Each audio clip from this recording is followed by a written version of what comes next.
Good morning mga kaibigan, mga kalitos. Happy morning po sa inyong lahat.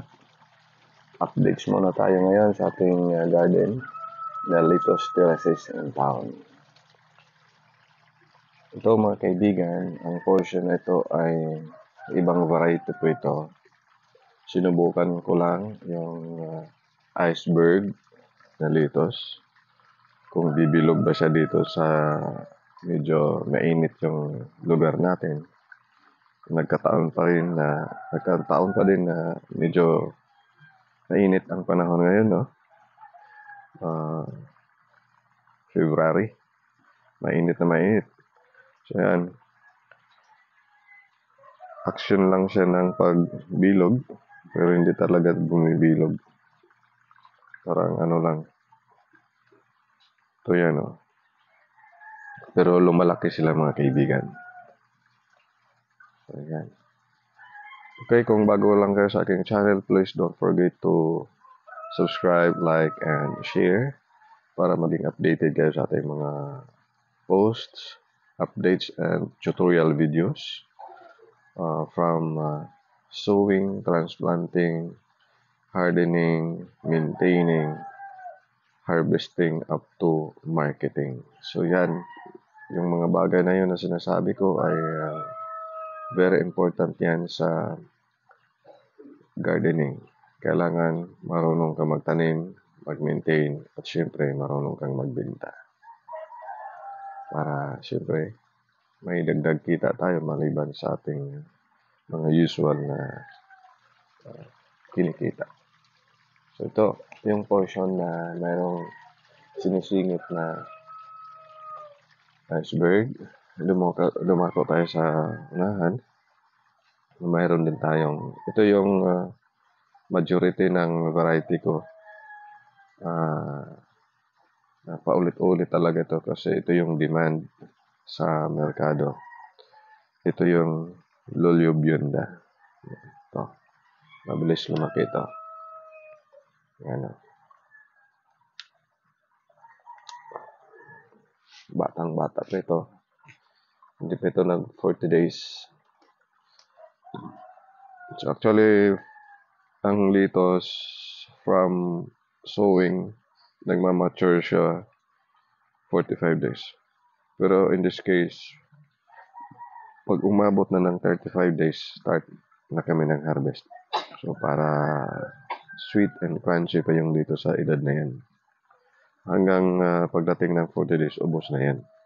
So start from 35 days, dire-diretso na yan araw-araw.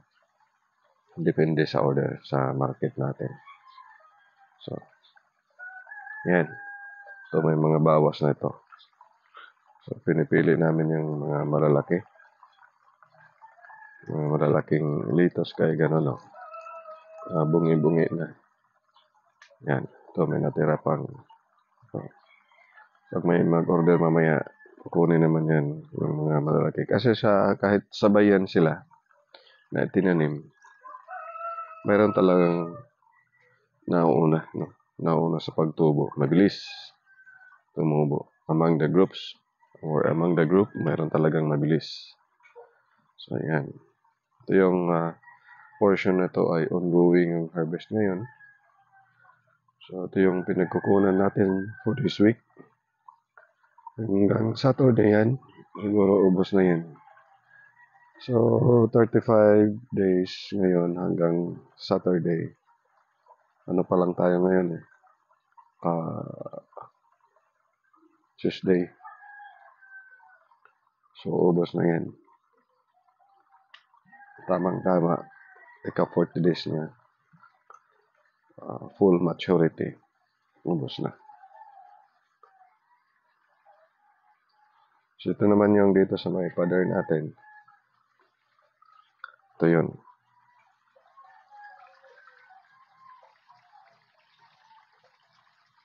Yan. So, 3 layer yan. So, ngayon, 6 o'clock in the morning. Kung makikita natin, umaandar yung pump natin. Yan.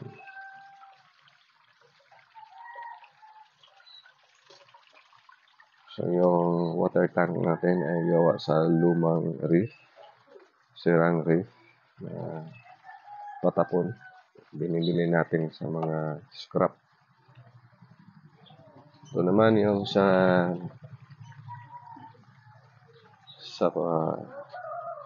roof, PVC roofing, ito yun. Yung nakabatang kapatid sa kabila, yung kabila na yan. So, bali, kung mauubos yung una nating pinakita yan, mauubos yan this week. Possibly itong sa dito. Next week din ito. So, hindi tayo maubusan, order lang kayo. PM lang kayo, mag-message lang kayo. Free delivery kami within Nabal and even Biliran. So, basta ma-meet yung minimum orders natin sa medyo malalayo. Pwede kami mag-deliver basta yung meron kami siniset na minimum orders. Dito sa Napal, pwede kami kung malapit lang. Minimum of 200, pwede na namin ihatid. Pero kung outside Napal, kailangan marami-rami din. Kahit pang gas, na lang yan. Makabawi lang sa gas.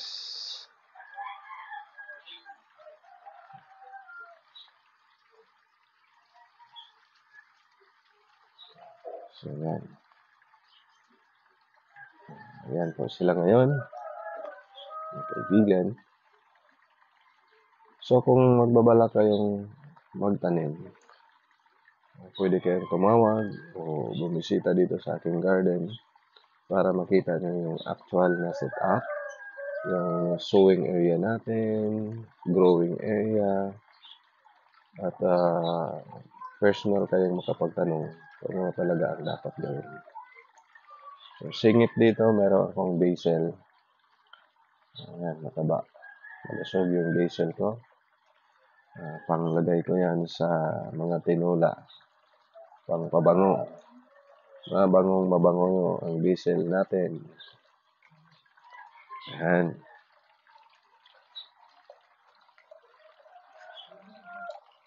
So, by next month, magdagdag pa ako ng basil. Kasi pangpasarap yan ng mga niluto. Pangpabango. So, ito nga pala mga kaibigan, ito. Bungay-bangay na rin. So, ito yung pinagkunan natin last week at yung natirang mga araw sa ngayon for this week. O yan, yun na lang, yun sila. Yung na lang yan. Pang konsumo na lang namin yan. Yung mga natira na yan. Kasi araw-araw talaga kami hindi mawawala sa aming menu ang litos. So, every morning, naglilitos kami. So, yan.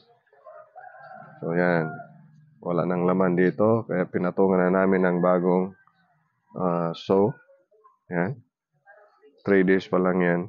Yung sow na yan. Ito. Yan. So, at mayroon dito. Ito kalilipat lang to. 2 days na ito ngayon. So, yan.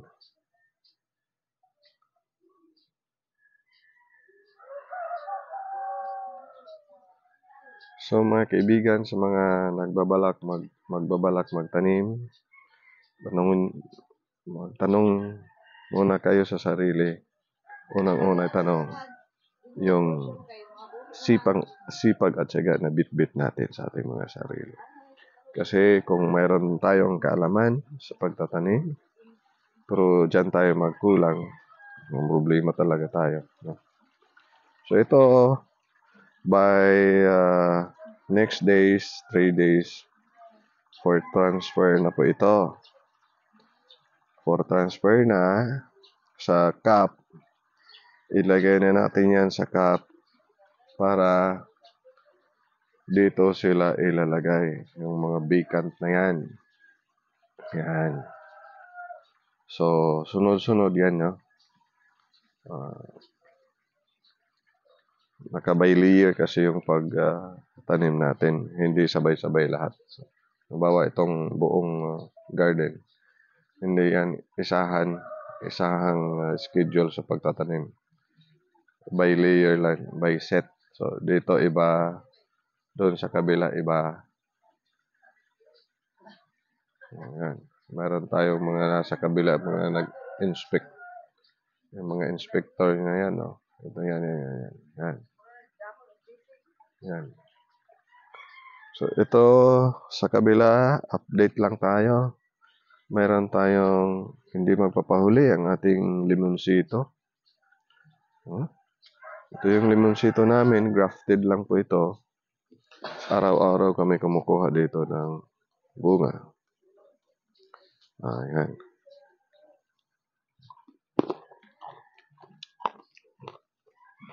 Meron kami singit dito na kamuti. Ayan. Stab yan. Pangpasarap ng tinola din yan. Yung kamuti. Tapos, para dagdag sa sarap, ito yung luya natin. Yan, nakapat yan. May ano na rin yan. May unod na. Mayroon nang makukuha dyan. So, yan. So, yung luyang dilaw, meron din. Tapos, yung mga nyug na yan, ready for planting yan doon sa bukid. Dwarf na niyog yan. So, yan, mga kaibigan. Updates lang sa ating latest terraces in town. So, marami sa atin sa ating mga kaibigan throughout Region 8 na nag-inquire ngayon sa atin kasi gusto rin silang magtanim, no? So, yung iba naka-schedule na for visit dito. Siguro gusto silang mag-OJT. So, yan. Puntahan natin yung bagong show natin kahapon lang.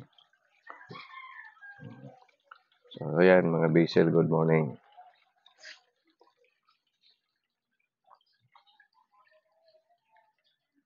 So, punta tayo sa ating sowing area.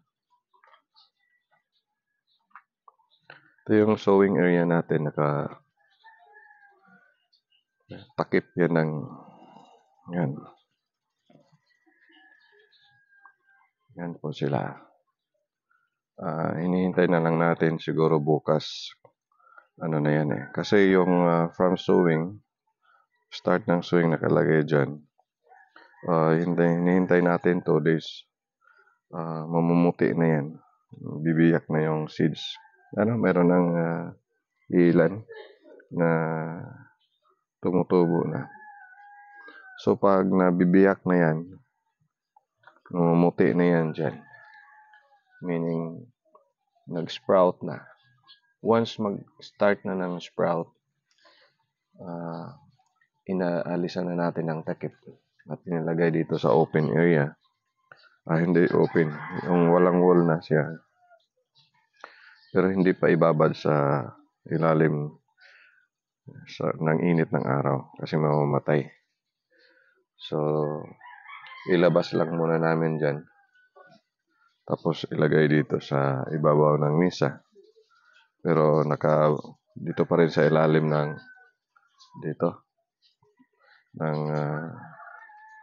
nursery. Para hindi maarawan. So, yan. Balik natin. Takpan ulit natin. Ayan.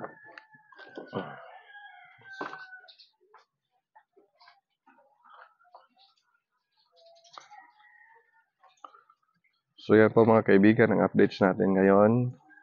Latest terraces in town po. Ulitin ko, huwag kalimutan, kung bago lang kayo sa aking channel, don't forget to subscribe, like, and share. So yan. for food security and food sustainability, tanim lang ng tanim kahit sa test ng iba-ibang panahon, mainit, maulan, tanim lang ng tanim. Kasi ayon nga sa kasabihan, pag may itinanim, may aanihin. Kaya, ang masasabi ko lang, for food security and sustainability, let us be happy, let us be healthy.